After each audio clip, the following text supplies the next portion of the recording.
We, in fact, are doing experiments, or plan to do experiments, to see if we can detect tunnels underground. There is a way of being able to use this type of technology to be able to look for minerals that can be just below the surface of the earth. Oil, gas, different types of ore. HAARP can be used to explore oils or gold mine and the like. Basically because the signal, low-frequency signal, can penetrate deeper into the earth or the water or the ocean than the high-frequency signal. But this same kind of signals in the same frequency range, can affect human mood. The human brain operates on very low frequencies. For example, when we're thinking, actively, we're generating about 13, 14 cycles per second. When we're meditating, we're generating 8 cycles per second. And when we're asleep, the brain waves are running at about 4 cycles per second. And HAARP is capable of generating all of these frequencies. These kinds of signals can control the human brain. And if you can control these frequencies and multiples of these frequencies and various combinations, you can control all kinds of emotions. You can generate happiness, you could generate sadness, you can generate any mood you want. We are immersed in ELF waves. And those, as far as I know, maybe they are affecting us, but but these waves are minuscule compared to those. You know, the issue of ELF, extremely low frequencies affecting mental states of individuals, is not new. It goes back to Yale University and the work of Jose Delgado, which is well recognized in the literature. He started first using implants in the brain. He then used radio frequency with implants, and eventually he found that energy at 1/50th of what the Earth naturally produces could, in fact, in certain frequency ranges, trigger huge mood swings. I know the physical effect, but not the biological effect. It's a different area. I was considered a child prodigy in electronics. My entire life has been devoted to the study of the effects of electromagnetic energies on the human mind. When I was 13 years old, I invented a device that transmits sound to the human brain using electromagnetic waves. So this is my field. I've been studying this field for over 40 years. And HAARP scares me because I know what it can do. I know that HAARP can be used to control the human mind. I'm not sure that the people involved with HAARP are aware that humans are made up of energy, that the energy fields of Earth and humans are closely aligned. I don't even understand what you mean by energy. Humans are made up of energy. What does that mean? Humans are like balls of energy. We're made up of electricity and magnetic energy, just like the Earth. Are humans made up of energy? Well, what do they say? We're 90% water. But the rest of it is an electrochemical, and that's a form of energy, yes. All living things are exquisitely sensitive to some of the lowest levels of energy. We just couldn't imagine this. And it's been the subject of hot debate. How can life be so sensitive to the tiniest amounts of energy? But because this is how we are bioregulated, by virtue of tiny energy transactions within our body and also coming from the Earth, this is indeed the case. There are many different electromagnetic projects and technologies out there that are affecting our health today. This document from Maxwell Air Force Base lays out the use of electromagnetic weapons technologies for debilitating human beings. Using electromagnetic warfare against human beings, you can cause disease, you can cause hysteria, or you can cause passivity for population control. Extremely low frequencies affect us because they are the same frequencies that our brains output. And when they're in the environment around us, our brains try to entrain to them. So our brains try to mimic those signals. And if those signals are not good ones for our behavior, then we can fall apart. We can behave differently, we could get sick, we could feel very stressed and not know why. Once in a while when you have a power outage, Most people can identify the fact that they have a release of tension. The minute the electricity goes out, they feel an inner relaxation, a tension release, and when the power goes back on, the tension returns. So this is something that most of us can feel. Everyone has a certain sensitivity to electromagnetic waves. It's just that some people are more sensitive than others. The symptoms that I discovered in my research caused by electromagnetic frequencies are anxiety, depression, diarrhea, dizziness, extreme fatigue, headaches, lightheadedness, mood swings, nausea, nighttime increase in urination, pulse rate, a sudden increase, shortness of breath, tingling, prickling feeling of the skin, vertigo, nosebleeds, blood pressure increase, and body tremors. You can also cause cancer. You can disrupt the genetic structure of our cells. You can cause long-term damage in terms of mutagenic damage over generations, or you can cause very short-term damage, and you can actually cause somebody to just have their cells fall apart and hemorrhage to death. I found from people who were writing me and calling me from all over the country that they were suffering from either one or all of these same symptoms, and every single one of them lived close by to a transmitter. You know this, from HAARP to GWIN to these towers that are all over the United States now. GWEN stands for Ground Wave Emergency Network. In nuclear attack, the ionosphere would be essentially destroyed by air bursts of nuclear weapons, and there wouldn't be any reflection, and all communication links would go out. It was thought of as an emergency backup communication link in case of nuclear attack. The weapons technologies are changing so dramatically at this particular time. It'd be like equating introduction of gunpowder to the West or the beginning of the atomic age earlier this century. And that's what's happening with electromagnetic weapons technologies today. The Air Force Phillips Laboratory is the Air Force's primary laboratory for doing space research, and that involves things like HAARP, studying the ionosphere. Anything the Air Force needs for space, we look into, and that includes weapons for space application, one of which is developing plasma toroids, projectiles made of plasma, essentially the atmosphere of stars, being able to harness that energy and to be able to fire it at a target. We have a device called Shiva. Shiva is a large capacitor bank. Capacitors store electrical energy. And then in a very short time, we release that energy. In about 100 millionths of a second, we will release the same amount of energy as the entire U.S. electrical production for that same instant in time, where the electrons rip from their orbits and you have a soupy gaseous mixture, thousands of degrees hot. Potentially a very serious weapon. Electromagnetic warfare can also be used in coordination with ionospheric warfare. After I had actually left the program in 1987, one of the last communications I had with ARCO indicated that there had been a contract awarded for ionospheric warfare studies. I have not heard of ionospheric warfare. I don't even know what the term means. In other words, using the ionosphere as an amplifier and as a broadcast medium. What we're actually doing with the ionosphere at that point is we're not just reflecting a signal, we are amplifying the signal. We are causing it to become much, much more intense, hundreds of thousands of times more intense than it would have been otherwise. We're broadcasting that signature over a large area of the Earth. HAARP says it's not producing a weapon. HAARP cannot be used as a weapon. Some of our critics have argued that HAARP is only the beginning and could be a major weapons system. That just isn't true. What HAARP is basically a ground-based Star Wars weapon technology.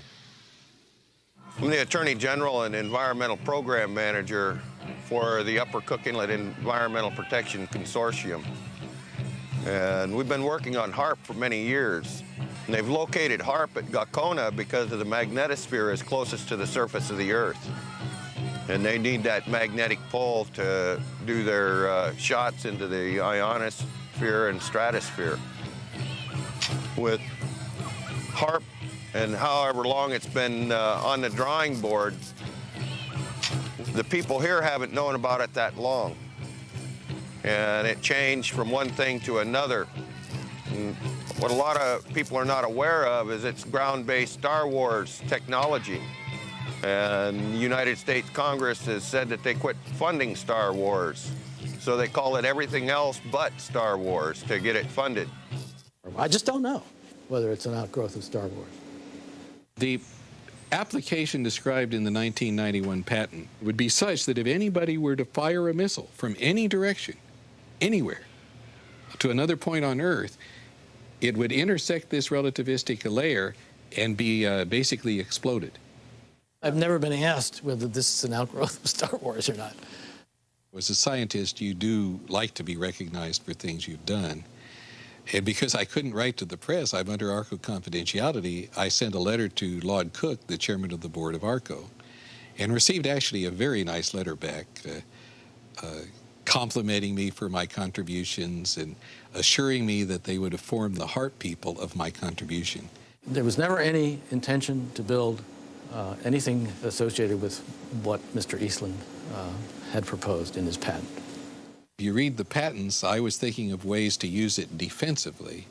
One was as an anti-satellite device. You could make these electrons in space and hurt a satellite. That could be used either for offense or defense. We could hurt the enemy's communications while maintaining ours, and I was interested to note that that was one of the things said in the H.A.A.R.P basic technical document. Star Wars was the state-of-the-art military technology of the 80s. But in the 90s and in the new millennium, it's going to be electromagnetic warfare.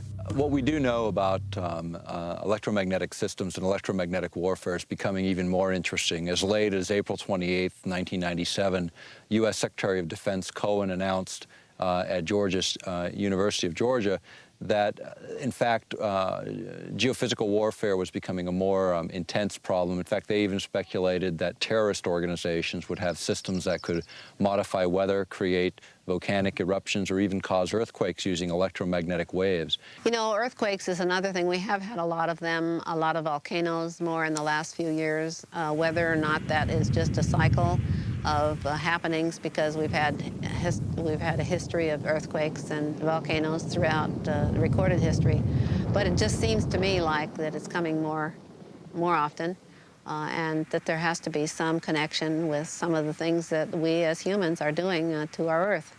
The issue of earthquakes has been, looked at by other specialists, even going back to the work of J.F. Gordon MacDonald when he was at UCLA in the late 60s. He was also a science advisor, Lyndon Johnson. He's a specialist in geophysical warfare. He asserted then if you could ever get enough energy in at just the right frequency and just the right waveform, you could, in fact, trigger these kinds of events. And I think that's exactly what the Secretary of Defense, Cohen, was saying just a few days ago, was it's this idea that now terrorists may possess this kind of technology.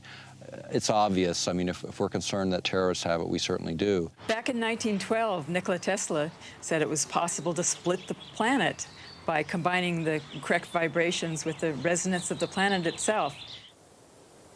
The idea of affecting weather for many people, it gets to the point where you say, well, can that even be real? And when you go back in time, even to 1976, the United States, along with over 60 other countries, signed an accord where we agreed to not use weather manipulation as a weapon of war. This is before biological and chemical treaties, before many of the nuclear disarmament treaties. And yet, that was such a big threat in '76. Has the science progressed? Certainly. We're in this sea of energy. We're in a sea of gases. We're in a sea of particles that are charged. And they're moving constantly, just like a current in the ocean, just like the wind in the atmosphere. This current forms. And you draw and you attract these particles. Well, Wilhelm Reich attracted these particles. He pointed it at the sky and he said, you want clouds to be built there? You got a drought? He would point the device at that place and clouds would form there. In the 40s, there was interest in weather modification. That by the 50s, there was actual experimentation in that area. By the 1960s, that area had advanced substantially. Well, there have been programs with salting clouds, salting things with silver iodide, and there's been some experiments where people from airplanes threw chaff out, the little pieces of metal, and tried to get those to absorb power. We have done such damage to the thermal balance, to the hydrologic balance of this planet at this point. We are seeing more and more disasters. You have to watch the news. You have to notice these things. You can't just take Prozac and forget about it, and the next day you see the whole Ohio River Valley was just flooded. billions of dollars of damage, thousands and thousands, tens of thousands of people left without homes. And they actually say that they can make weather. Well, tell me, have you noticed any good weather here lately? The thing that people don't take into account is we are changing the entire density of our atmosphere, the viscosity of the atmosphere's ability to flow and be fluid, to be freely flowing. We're changing that. Today we have a number of technologies, not just HAARP, but satellites and other ionosphere heaters placed in strategic locations all over the world that can create the disruptions in lightning. Here's a paper that was recently unearthed that talks about creating what's called a highly ionized column up through the atmosphere. It might trigger lightning if lightning was ready to occur, and suddenly this conductor was thrust in the middle of, into the situation, then yeah, it could. If you beam this radio wave into the ionosphere and you continually charge it up, not only are you sending energy into the ionosphere, but you're providing a path for energy to come back down out of the ionosphere. In other words, they can create a massive discharge of lightning, bigger than anything we've ever seen on this planet. And if you aim the beam at the down, and it happens to be in a region where there's a lot of charge, you can initiate a discharge in that area, perhaps. Once a solar tap is formed and the ionosphere actually discharges, the electrons and energy will come from all over the ionosphere to that one point, and it will strike the ground in a bolt that is 100 times greater than any lightning bolt imaginable. And it will not just strike one time, it will strike 30 to 40 times a second until there are not any longer electrons or energy to flow from the ionosphere through that tap to ground. But when it strikes the ground, it will vaporize the ground, the water, or whatever it happens to hit. Kind of like 3 or 4 Mount St. Helens volcanoes going off each second that bolt discharges. Now, admittedly, that's kind of far-fetched, but whenever you're doing experimentation and you're taking risks with large amounts of energy, you must responsibly look at the worst-case scenario. And that could be the worst-case scenario. Well, everyone has to remember that the Earth is a living organism, a lot of living organisms, and things change. To not change is dead. And I believe that we are all electrically connected, and so when you start playing around with electricity, you're going to affect everything. And so I think we need to be very careful as to what we do, especially affecting humans, animals, and other life forms. Well, animals and birds are incredibly sensitive to electromagnetic energies. HAARP will not affect animals or birds. That's in the environmental impact statement. What I've heard about HAARP is that it can punch a hole through the atmosphere if they wanted to, and that it could disturb the migratory bird pattern. It'll mess with like traditional village life who depend on the birds for their food and everything. They shouldn't even build the machine if they don't know what it can do, because what if they just totally destroy the Earth with this HAARP machine? What are they going to think then? I think the biggest thing that scares me is that they don't know what they're doing. They're just trying it out. We don't know the results, and that's why we experiment. When people say they've never done this before, there's a lot of experiments that haven't been done. That doesn't mean we should get up and do them. I mean, none of us have put a gun to our head just to see what would happen either. Every scientific experiment involves surprises of that sort, and some of them very much alter what the purposes had been at the outset. I don't think it needs examples because it's such a commonplace phenomenon. That ghostly shading on the bridge walk is the only remaining evidence of what was once a man. The bomb blast consumed his body entirely, but cast his imprint on the stones where he stood to meet his fate. The bomb bomb will not start a chain reaction in the water, converting it all to gas and letting all the ships on all the oceans drop down to the bottom. It will not blow out the bottom of the sea and let all the water run down the hole. It will not destroy gravity. I am not an atomic playboy. Will you tell them that the United States government now wants to turn this great destructive force into something good for mankind, and that this experiments here at Bikini are the first step in that direction? We attended at Bikini the Mike shot, which was the first fusion bomb. And the manufacturers of the bomb thought it would be about 7 megatons equivalent of explosive power. It turned out to be 15.4 megatons of explosive power.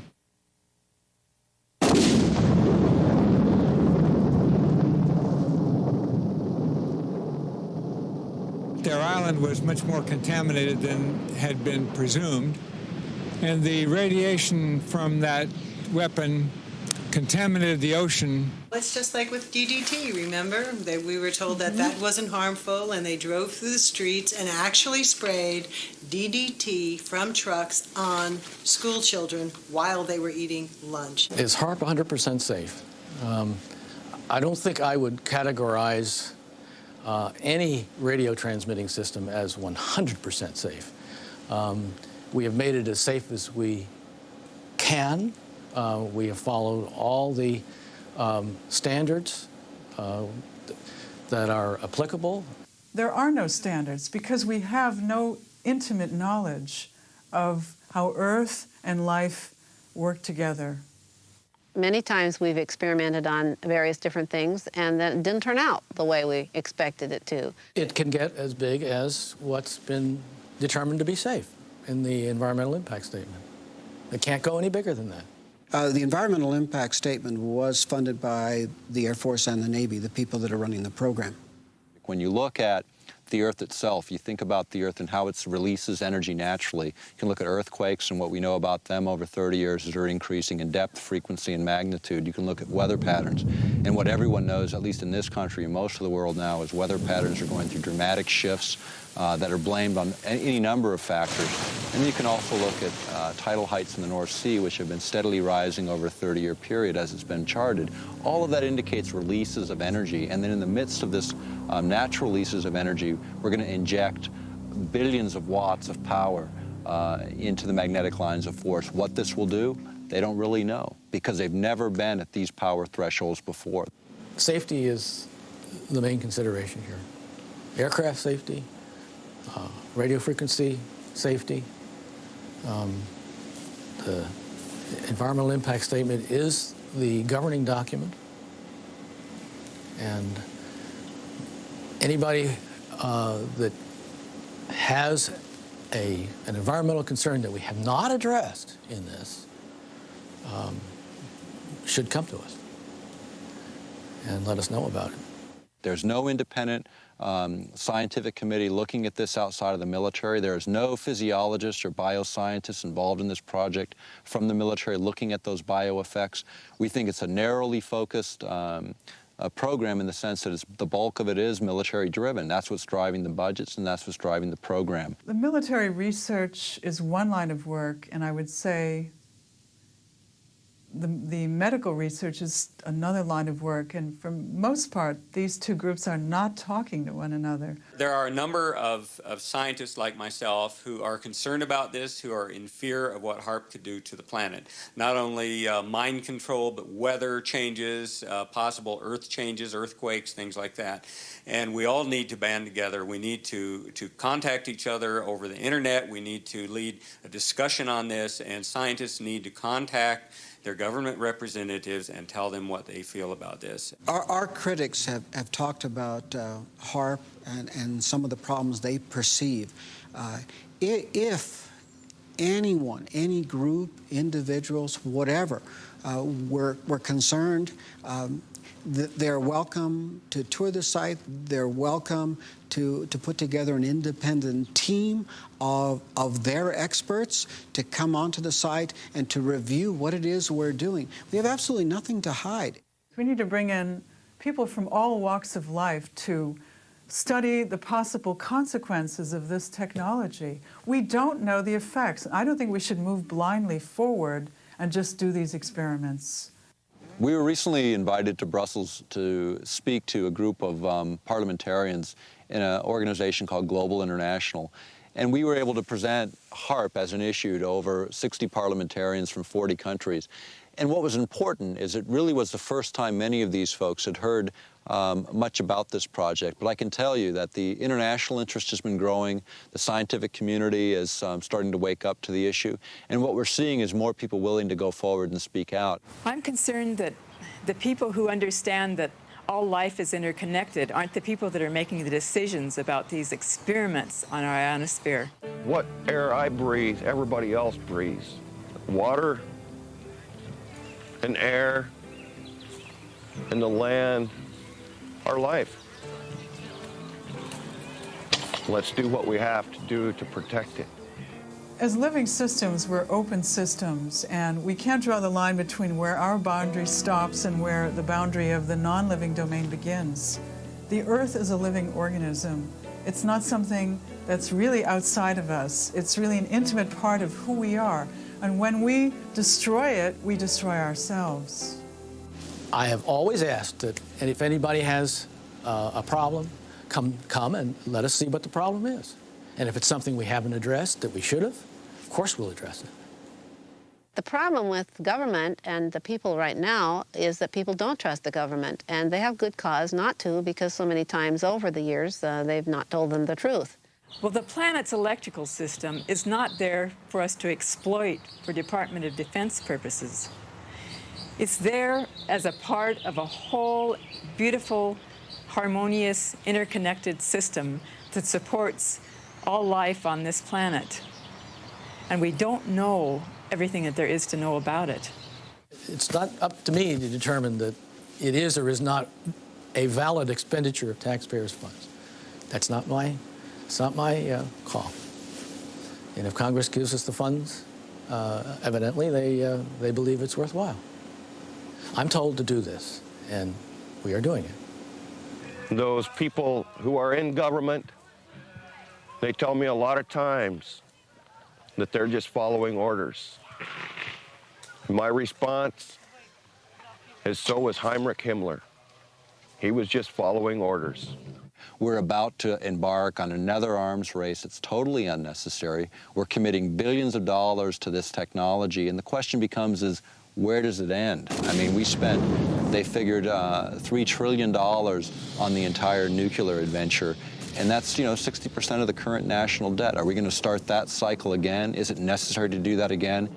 There's just no sense to make more of HAARP than there already is. It's intended to be for research, and that's all. So even though HAARP is small today, every major weapons program was small at its infancy. It's just we usually don't find out about them till 50 years later. In this case, we're finding out at the beginning phase, and this is a time for people to take and pay attention and look at this technology and determine, is this really a direction we want to go, and is it really necessary right now? HAARP is not a threat, it's a benefit.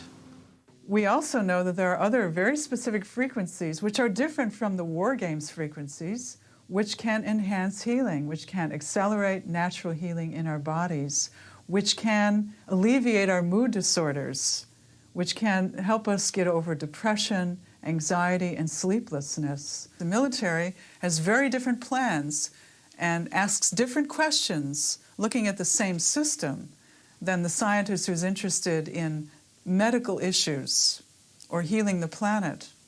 It may not be that the Earth will die, but we will not be able to sustain human life on this planet if we continue to add one element of destabilizing technology after another. If we do not stand up for what we believe in, for the children, we're not doing our job. Perhaps true wisdom lies in knowing our limitations and that even the laws of nature are uncertain. In view of these technologies, we're left to wonder, do these experiments jeopardize our long-term survival?